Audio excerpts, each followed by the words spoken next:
buenas tardes. Les doy la bienvenida a todos aquellos que me hacen el honor de estar presenciando esta plática virtual. Les deseo a todos que estas dos terribles pandemias que estamos viviendo no los traten muy mal. Me refiero desde luego a la pandemia microbial, el COVID, y a la pandemia económica que está destruyendo empresas, destruyendo empleos y la situación económica de los mexicanos. Si ustedes me permiten, voy a hacer una breve referencia biográfica a mi persona para todos aquellos de ustedes que no me conozcan anteriormente. Soy abogado, estudié la profesión y me recibí en la Facultad de Derecho de la UNAM en 1961. Posteriormente, el gobierno de Francia me otorgó una beca y en la Sorbona de París obtuve el grado de doctor en Derecho. Regresé a México, establecí un despacho y ahí he ejercido la profesión durante 60 años como abogado penalista dedicado fundamentalmente a asuntos penales. A lo largo de mi carrera fui designado como presidente de la Barra Mexicana de Abogados. Algunos años después fui presidente de la Academia Mexicana de Ciencias Penales y simultáneamente a lo largo de mi carrera llevé a cabo una intensa labor académica escribiendo y publicando fundamentalmente en Editorial Porrúa. Editorial Porrúa me publicó muchos de los 12 o 14 libros que tengo escritos. Les voy a mostrar algunos de ellos. Miren ustedes, este es un libro que se denomina El fraude y que es un análisis dogmático de este delito. Garantías y proceso penal, un libro sobre los derechos humanos del procesado penal. Delitos patrimoniales, que como su nombre lo indica, analiza los diversos delitos patrimoniales tipificados por el Código Penal. Juicio oral, utopía y realidad, que es un estudio crítico del nuevo proceso penal que surgió en 2008 en México. Mi última defensa, que es el libro sobre el cual vamos a hablar el día de hoy, y el último de los que me ha publicado Porrúa, Recuerdos de libros y otras cosas, que es un poquito autobiográfico sobre la primera etapa de mi vida. Esto no es un libro de texto de derecho penal. Bueno, todos estos libros que les he mostrado y otros más, me los ha publicado Editorial Porrúa. Comprenderán ustedes entonces el gran agradecimiento que tengo yo con Editorial Porrúa, agradecimiento que tienen todos aquellos que como yo han escrito libros de derecho.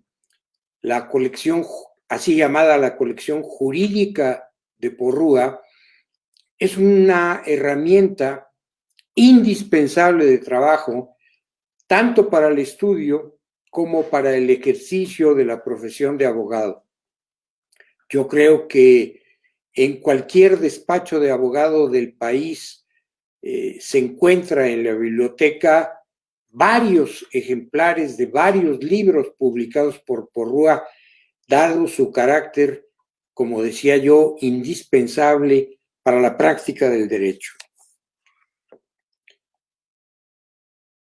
Me voy a referir ahora a ese libro al cual está destinada esta plática, Mi última defensa.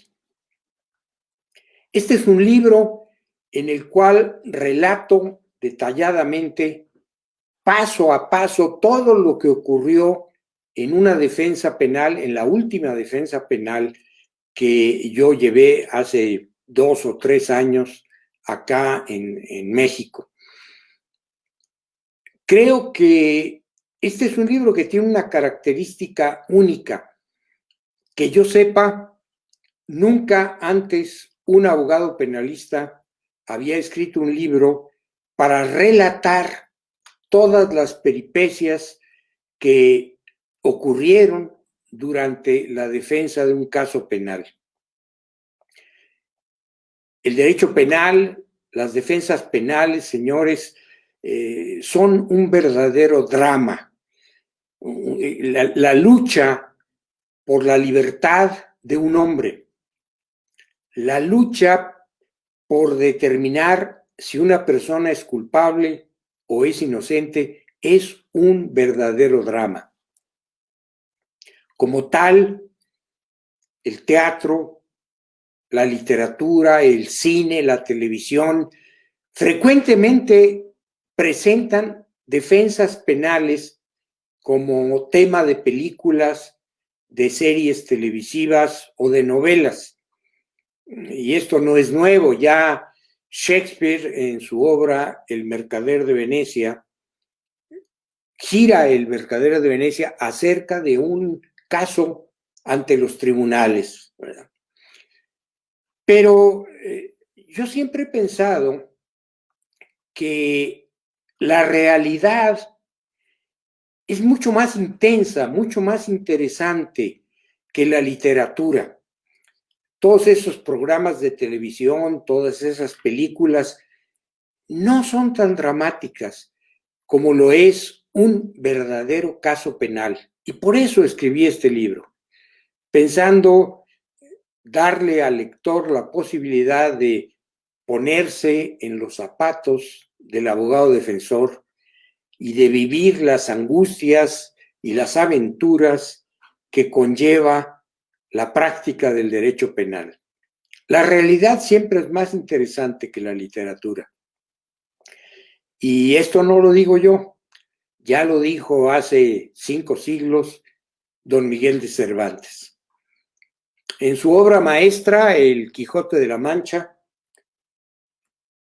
Cervantes nos narra como una de las aventuras del Quijote, la que se llama la aventura de los galeotes. Caminando por las tierras de España, Don Quijote y Sancho Panza se encuentran una columna de galeotes, es decir, de prisioneros que son conducidos para remar en las galeras del rey.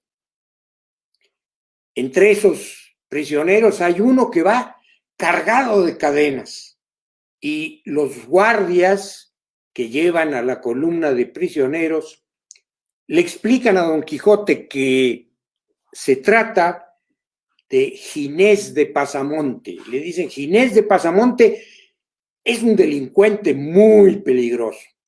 Por eso lo llevamos encadenado.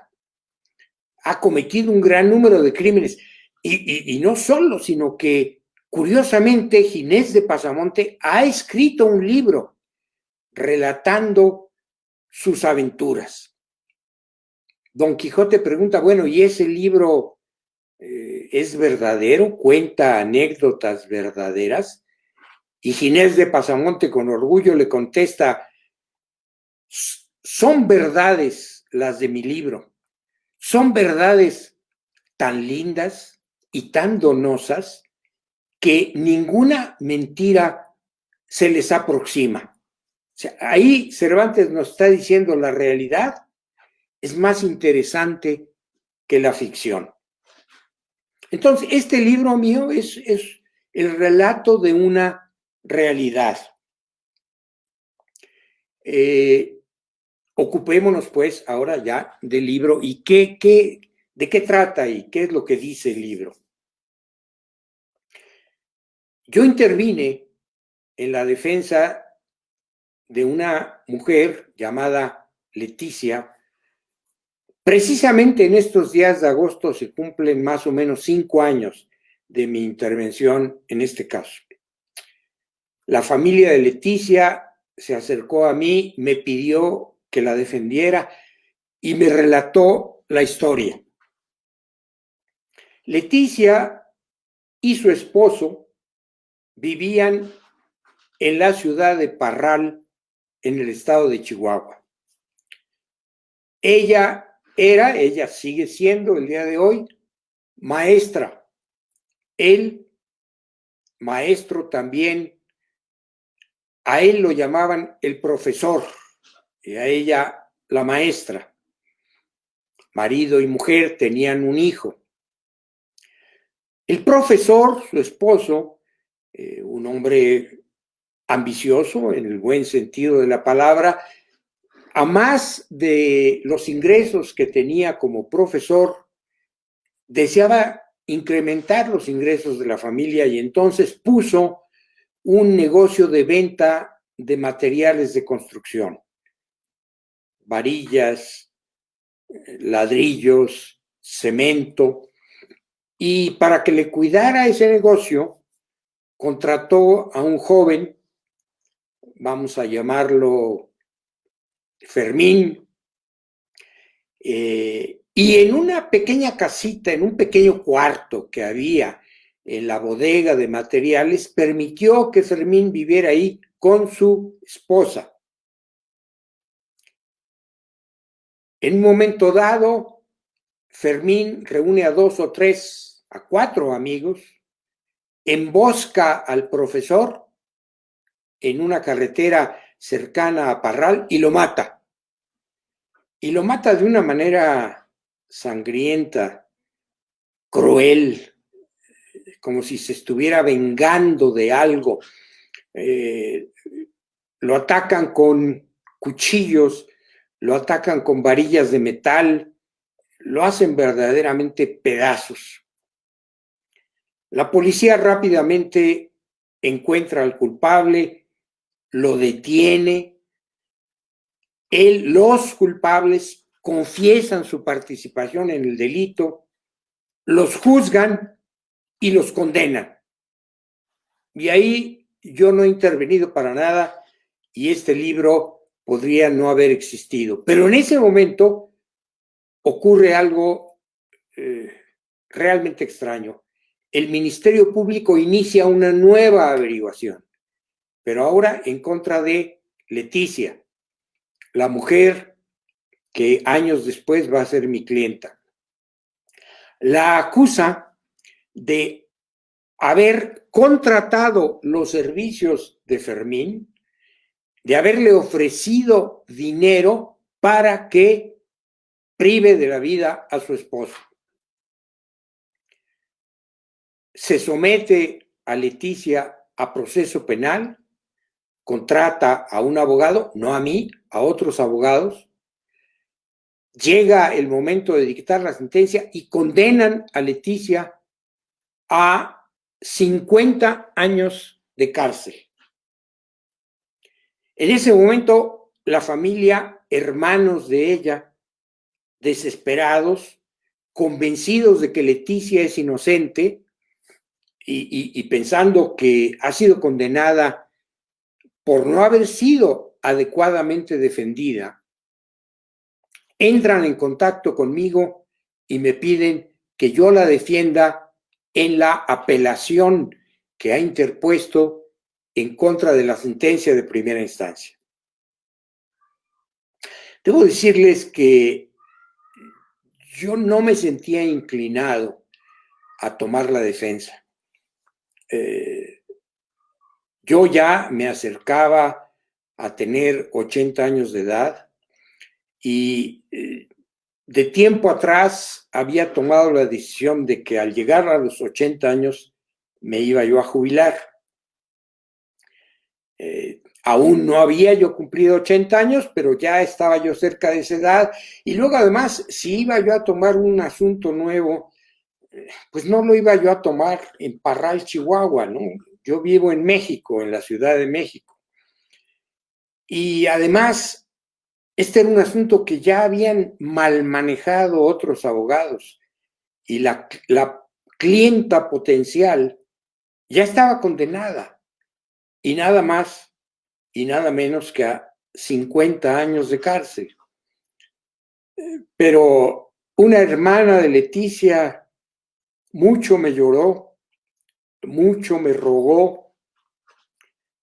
Es difícil resistirse al llanto de una mujer. Y bueno, finalmente acepté la defensa de Leticia. Y este libro es el relato casi día por día de todo lo que fue ocurriendo en esa defensa a nivel de apelación y cómo finalmente logré que absolvieran a Leticia. Debo decirles que a lo largo de la defensa hubo momentos en que quizá me arrepentí o estuve a punto de arrepentirme y pensé que había yo cometido un error al aceptar esa defensa en esas condiciones cuando ya estaba en la apelación. Y ese es uno de los sentimientos que yo quisiera que hayan quedado plasmados en el libro y que resulten de interés para el lector, lo que vive el abogado defensor. Piensen ustedes, por ejemplo, en que en aquellos países en donde hay pena de muerte, la tradición de las barras de abogados es que si un abogado defiende a un individuo y este individuo es condenado a muerte, el deber del abogado es estar presente cuando se ejecuta la pena de muerte. Imaginen ustedes por un momento cómo debe vivir el abogado ese momento en el que ejecutan, en el que privan de la vida a su cliente. Y no me cabe duda de que el abogado se debe cuestionar si hubo algo que él pudo hacer y no hizo, si quizá su defensa falló en algo. Vaya, en resumen, si quizá ese hombre está perdiendo la vida un poco por culpa del abogado defensor. En México no tenemos pena de muerte, pero la suerte que le esperaba a Leticia si yo hubiera perdido la apelación era peor que la pena de muerte. 50 años de cárcel, 50 años privada de su libertad. Bueno, Leticia jamás hubiera vivido esos 50 años porque ya cuando se inició el proceso ella tenía 56 o 57 años de edad. No hubiera vivido los 50 años, pero sí hubiera vivido el resto de su vida. Era una cadena perpetua. Yo había planeado mi jubilación como una etapa de descanso, de vacación ante las terribles presiones que la profesión de abogado defensor penal le da al individuo. Y ya cuando estaba yo en la defensa de Leticia, me preguntaba yo, bueno, ¿y si pierdo la apelación?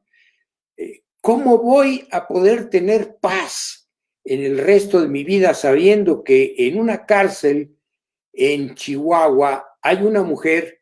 Yo estaba convencido ya, al conocer el asunto, convencido de la inocencia de Leticia. Hay una mujer inocente pagando 50 años de cárcel porque yo quizá fallé como abogado. Entonces, ese es el drama de la defensa. Y el drama de Leticia, la prisión. Y el drama del caso, las tensiones fundamentales de la vida humana. Sigmund Freud decía que la vida humana gira alrededor de dos situaciones fundamentales, eros y thanatos, es decir, el sexo y la muerte. Aquellos de ustedes que se interesen por leer este libro verán que precisamente trata de eso, de sexo y de muerte. Mencionaba yo al principio de mi intervención que le tengo una deuda de gratitud muy grande a Editorial Porrúa. A través de los años he conocido a 3 generaciones de miembros de la familia Porrúa y a todos ellos les agradezco infinito las atenciones que han tenido conmigo y la oportunidad que me han dado para publicar en la prestigiada firma Porrúa mis libros. Este año, si no me equivoco, la editorial Porrúa cumple 120 años de haber sido establecida en México. Aprovecho esta oportunidad para mandarle a la editorial, para mandarle a los miembros de la familia Porrúa mi agradecimiento y mi felicitación. Bien, antes de terminar, quiero agradecer también a Jorge Andrea, que es el técnico que ha logrado que a pesar de mi terrible ignorancia en todo lo que tiene que ver con computadoras y materia tecnológica, guiándome de la mano paso a paso, logró ponerme acá en la pantalla con ustedes. Gracias, Jorge. Bien, y para terminar, no sé si deba yo contarles esta última parte porque siempre hay la esperanza de que en alguna de las sucursales de Editorial Porrúa vayan ustedes a comprar mi libro. Y si les cuento quién fue el asesino o por qué, más bien el asesino, nunca hubo duda, fue el empleado. Pero ¿por qué? ¿Por qué mató el empleado al profesor? Esa era la cuestión fundamental. No quedaba claro por qué razón el empleado había matado al profesor. Cuando lo detuvieron y lo interrogaron, dijo, bueno, lo maté porque se portaba muy mal conmigo, era muy agresivo, muy grosero. Pero a lo largo del proceso quedó demostrado que eso no era cierto. El profesor, por el contrario, era amable, era generoso con su empleado. Vaya, le permitió que ocupara la pequeña cabañita que había en las bodegas de la empresa, junto con su esposa, le pagaba puntualmente, lo trataba bien, y eso lo declararon todos los testigos. O sea que ahí no había una mala relación. Y precisamente al darse cuenta de que la relación era buena, es cuando empezó a presumir la policía que si lo había matado era porque alguien lo había mandado a matar, alguien lo había motivado para matar. En realidad él era sicario de otra persona que había decidido. Y esa duda fue lo que llevó a la policía a empezar a sospechar de la esposa. Pero finalmente logró determinarse cuál era la realidad. El empleado se quejó de que su patrón, el profesor, le ordenaba que llevara material a poblaciones cercanas a Parral. Él salía de Parral y el profesor se quedaba en las bodegas para hacer el amor con la esposa del empleado. Ya ven ustedes asomar la opinión de Freud, ¿verdad? Sexo y muerte. Y ese celo, ese resentimiento, ese dolor, ese odio que el trabajador tuvo en contra de su patrón cuando descubrió lo que el patrón estaba haciendo, es lo que nos explica la forma tan sangrienta, tan cruel, tan despiadada en la cual el empleado y sus amigos hicieron literalmente pedazos al profesor. Y con esto, señores, les he explicado, les he platicado en qué consiste este libro. Ojalá que se interesen en él y lo lean. Con esto termino y le pido a Jorge, si hay oportunidad de ello, que recibamos algunas preguntas. Muchas gracias.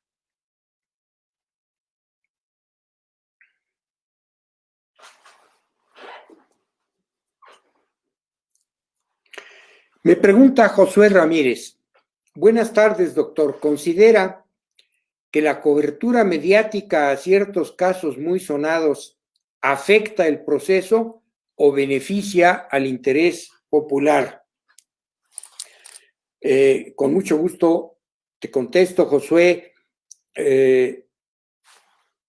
Este caso que yo relato en mi libro no es el caso al que tú te estás refiriendo, porque ese caso no tuvo mucha cobertura mediática. Los personajes, Leticia y el profesor, eran modestos maestros, no eran famosos políticos o individuos muy ricos, y en consecuencia prácticamente no tuvo cobertura mediática. Pero ahora voy a tu pregunta. Cuando hay casos que involucran a personajes que por el puesto político que ocupan u ocuparon, porque son muy ricos, porque son artistas de cine, etcétera, etcétera, porque son en general personas que atraen la atención pública, hay una gran cobertura mediática. En general, esa cobertura perjudica al proceso penal.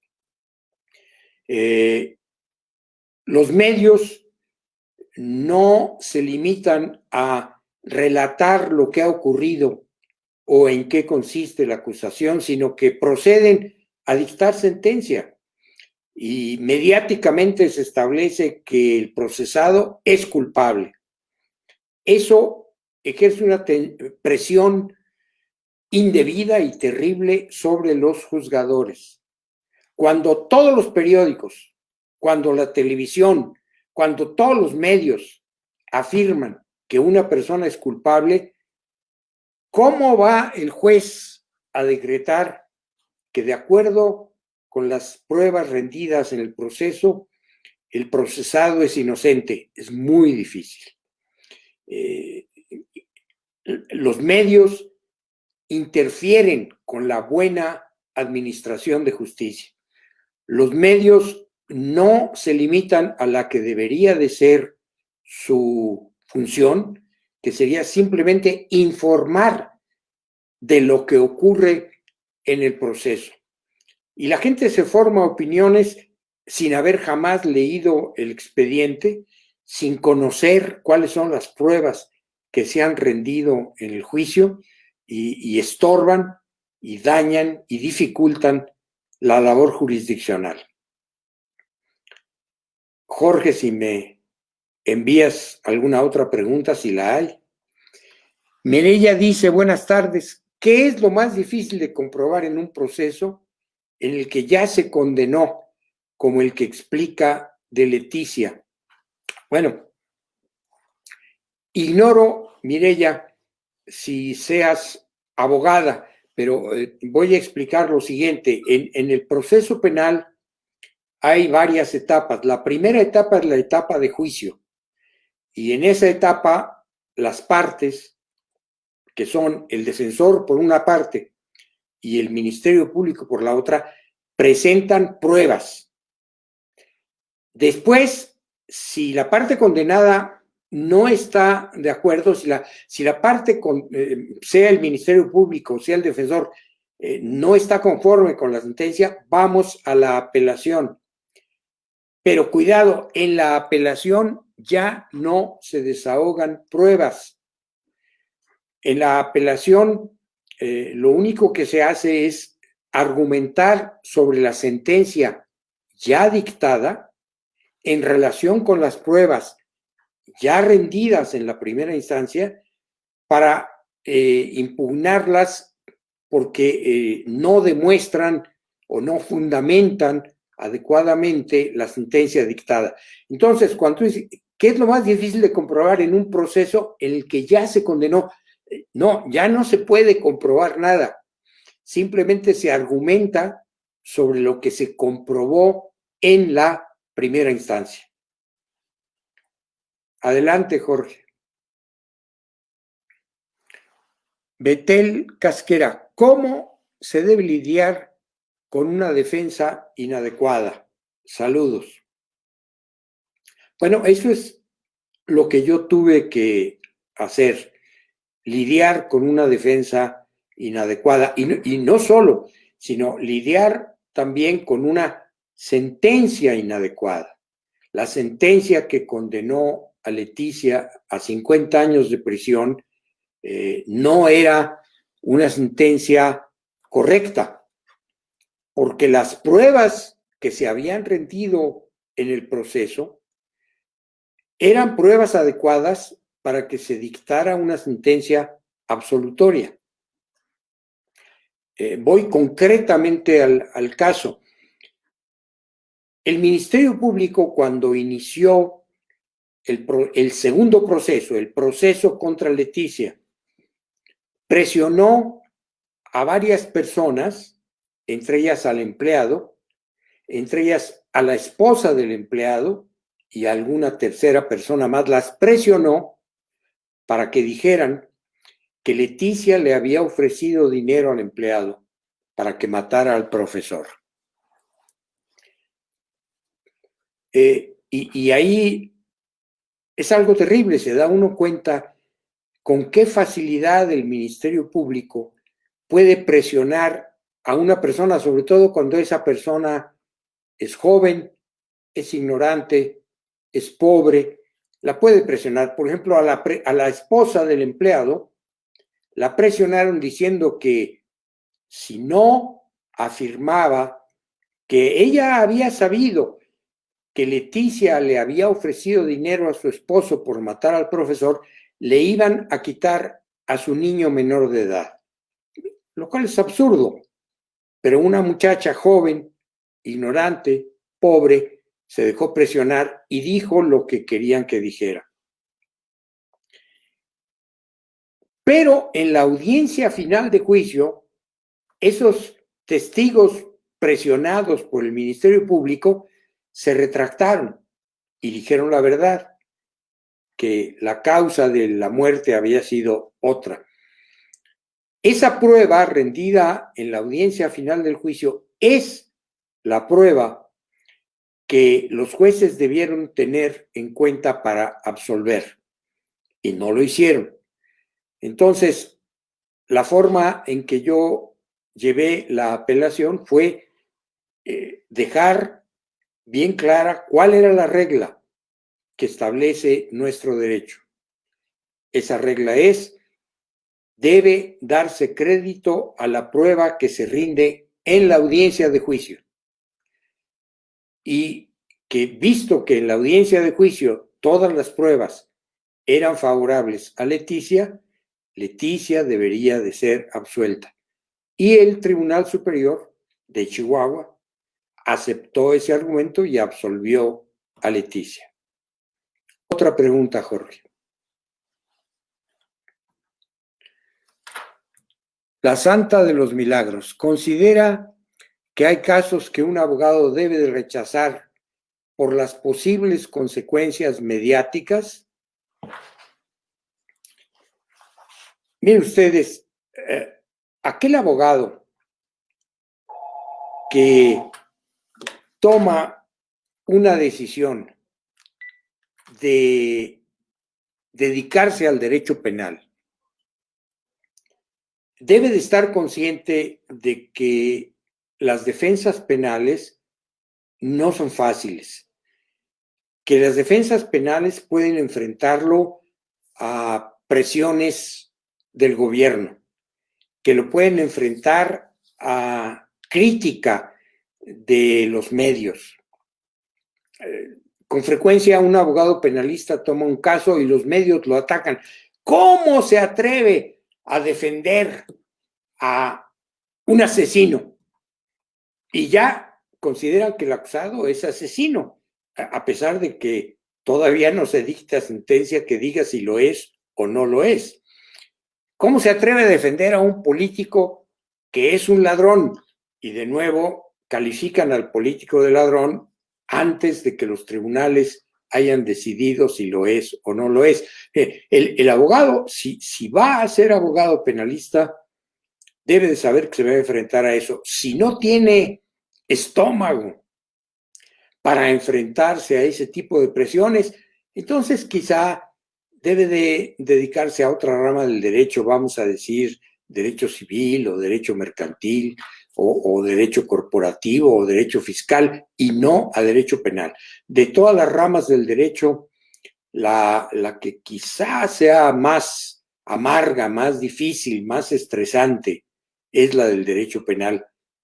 Hay que meditar, el joven estudiante de derecho, el joven abogado, debe de meditar antes de entrar o de dedicarse a esa rama si se siente capaz de resistir esas presiones. Otra pregunta, Jorge. Lorena Pérez Guerrero, ¿hay antecedentes de un libro sobre un abogado que haya escrito en primera persona el caso de una defensa? Lorena, que yo sepa, no. Yo creo que este libro mío al que nos estamos refiriendo es el primero, por lo menos en México. En Estados Unidos sí conozco libros de abogados que hayan escrito sobre casos. En México no. Y te voy a decir por qué razón. Una de las obligaciones fundamentales de un abogado, especialmente un abogado penalista, es guardar el secreto profesional. Y toda aquella información de la que se entere un abogado penalista con motivo del ejercicio de su profesión, la debe de guardar en secreto, no la debe revelar. Y acá entonces la pregunta, bueno, ¿y yo por qué escribí este libro? Yo lo escribí porque mi deber de secreto profesional es con mi clienta, Leticia. Y Leticia me pidió que yo escribiera este libro para que aquellos que forman el medio en el que ella se mueve, los maestros, los habitantes de la ciudad de Parral, todo, supieran todas las razones que había para afirmar que ella era inocente. O sea, si la propietaria del secreto, digámoslo así, Leticia, me autoriza a publicarlo, solo por eso lo pude hacer. Pero volviendo a tu pregunta, Lorena, no, yo no conozco ningún otro caso de un abogado penalista. Adelante, Jorge.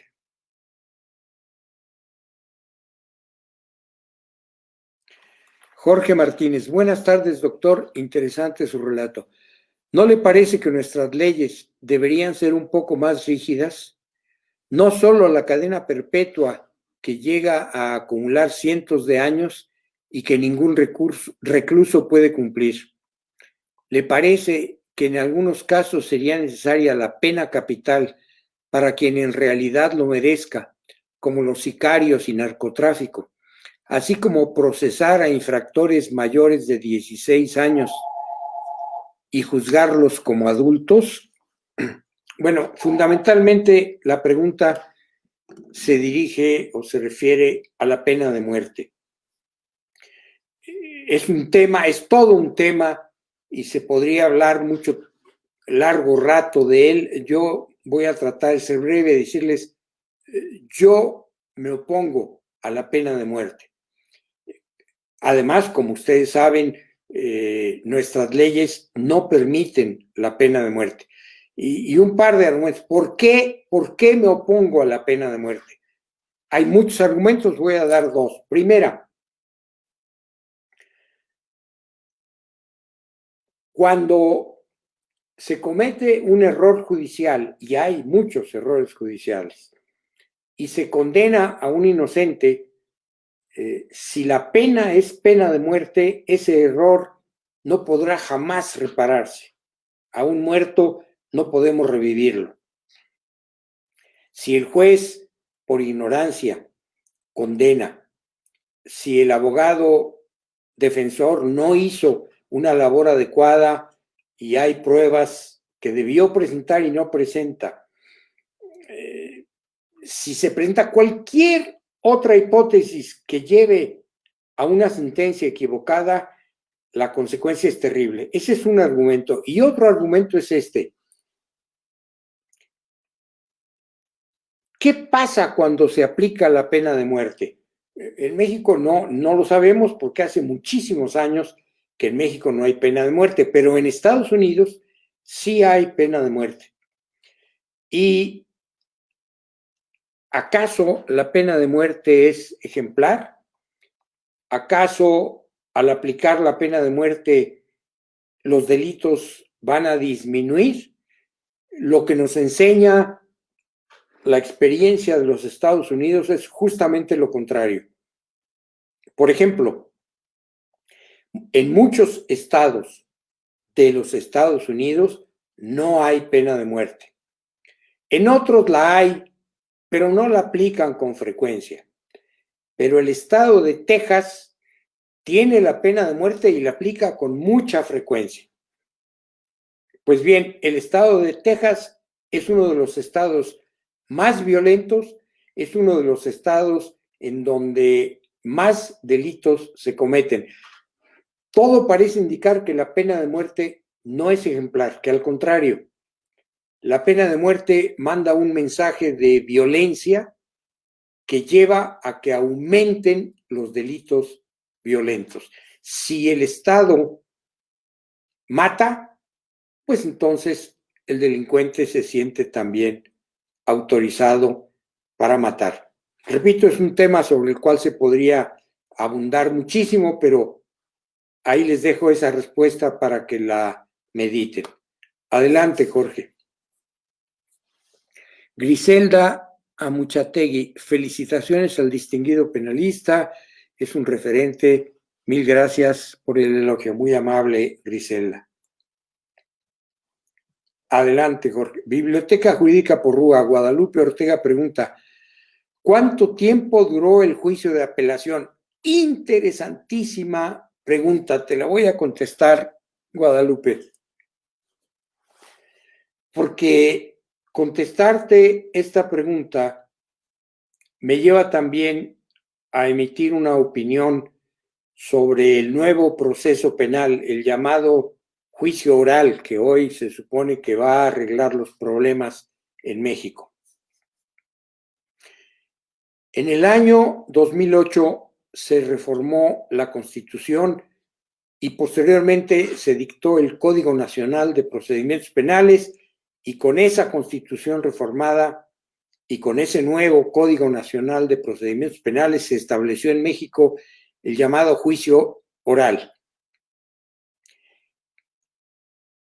Se dijo que la justicia penal en México antes de esa reforma no servía, que tenía muchísimos defectos, entre ellos el defecto de que era muy lenta, y que ahora con el nuevo juicio oral íbamos a tener una justicia expedita.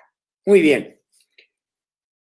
Cuando tomé la apelación, estudié el Código de Procedimientos Penales de Chihuahua. Todavía no entraba en vigor el Código Nacional de Procedimientos Penales.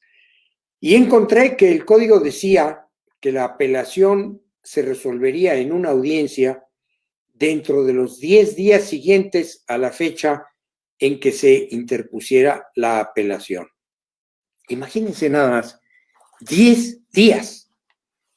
Si eso fuera cierto, tendríamos que decir que el nuevo procedimiento, el juicio oral, es una maravilla.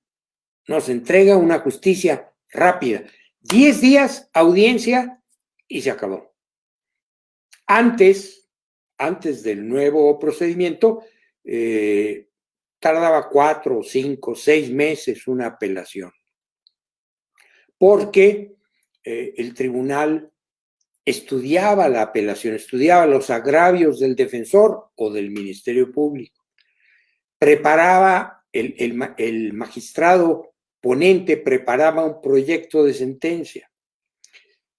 Después ese proyecto se le mandaba a los demás magistrados. Se ponían de acuerdo y se dictaba la sentencia. 6 meses. Pero ahora decía el Código de Chihuahua 10 días. Tomé el caso pensando que en 10 días iba yo a acabar mi labor. Me preparé para la audiencia que iba a tener lugar dentro de 10 días y pasaron 10 días. ¿Y qué sucedió? Nada. Y luego pasaron otros 10 días y no pasó nada. Y luego me di cuenta de que los magistrados estaban estudiando el caso para preparar un proyecto. Es decir, estaban actuando exactamente igual como antes de la reforma. O sea, el Poder Judicial de Chihuahua no se sentía capacitado para resolver el caso en una sola audiencia en 10 días. Bueno, en resumen, la apelación tardó 1 año, el doble de lo que hubiera tardado antes de la reforma. Lo que ahí aprendí es que la reforma no se está aplicando o se está aplicando en forma que no necesariamente nos lleva a una mejor justicia. Les doy otro caso, vean lo que está sucediendo con el caso de Lozoya el día de hoy, en donde en vez de meterlo a la cárcel, lo están convirtiendo en parte acusadora y está en su casa, feliz y contento. Y eso lo están haciendo con fundamento en ciertas disposiciones del así llamado juicio oral, del nuevo procedimiento, ¿verdad? Otra, Jorge. Rommel, doctor, buena tarde. Le reconozco su labor y a favor de su ética implícita en el caso y en el libro. Le pregunto lo siguiente: si más personas se acercan a usted para ser defendidas, ¿lo volvería a hacer? Sabemos que hay muchas personas detenidas siendo inocentes. Qué pregunta tan dura. No, Rommel, ya no tomaría yo otra defensa y trataré de explicar un poco. Miren ustedes, cuando yo decidí jubilarme, pues esa definición, esa decisión trajo aparejadas toda otra serie de decisiones. Primera, despedí a todo el personal de mi despacho. Segunda, cerré mi despacho. Tercera, vendí mi biblioteca. Es decir, me privé de todas las herramientas que le son necesarias al abogado para poder llevar una defensa. Entonces, el día de hoy ya carezco de esas herramientas para... No basta para defender con una persona, sino es necesario todo un equipo, toda una serie de herramientas y yo ya no las tengo. Te agradezco el buen pensamiento, pero ya no. Adelante, Jorge, si es que aún tenemos otra pregunta.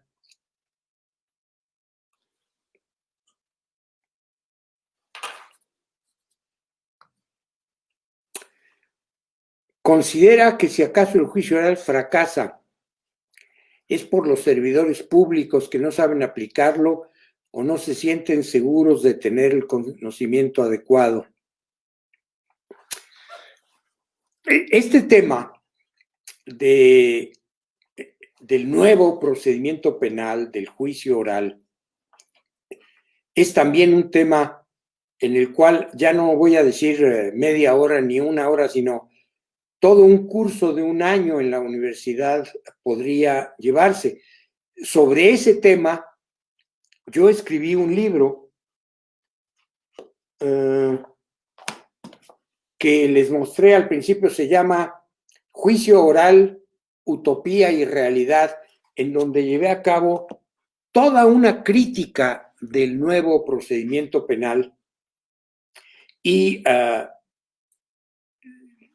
o sea, mi opinión muy detallada, muy expandida, la pueden encontrar en ese libro. Y lo que ahí digo es que el sistema es inadecuado en sí, independientemente de cómo se aplique, en sí es inadecuado.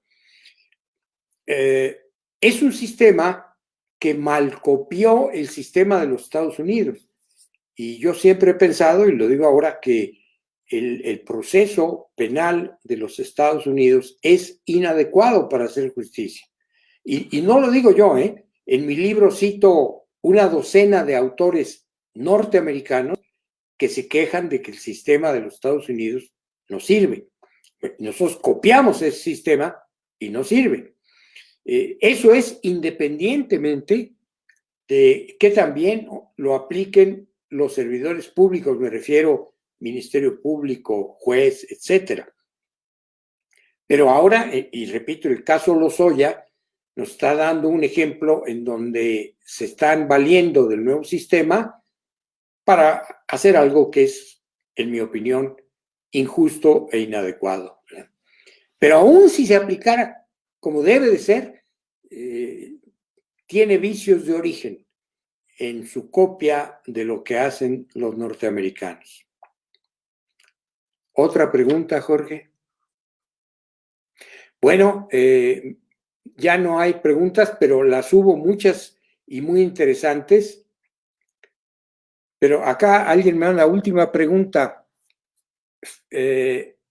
¿Considera usted que existe la justicia penal?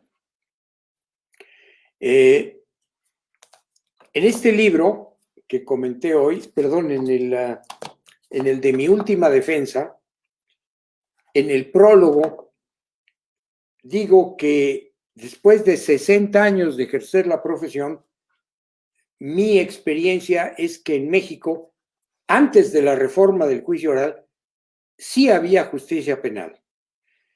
Un abogado penalista competente podía tener confianza en que en un proceso penal iba a obtener una resolución conforme a derecho. Fíjense con mucho cuidado, no estoy diciendo que el abogado defensor va a ganar, a veces va a ganar y a veces no, pero va a obtener una sentencia conforme a derecho, se va a aplicar la ley.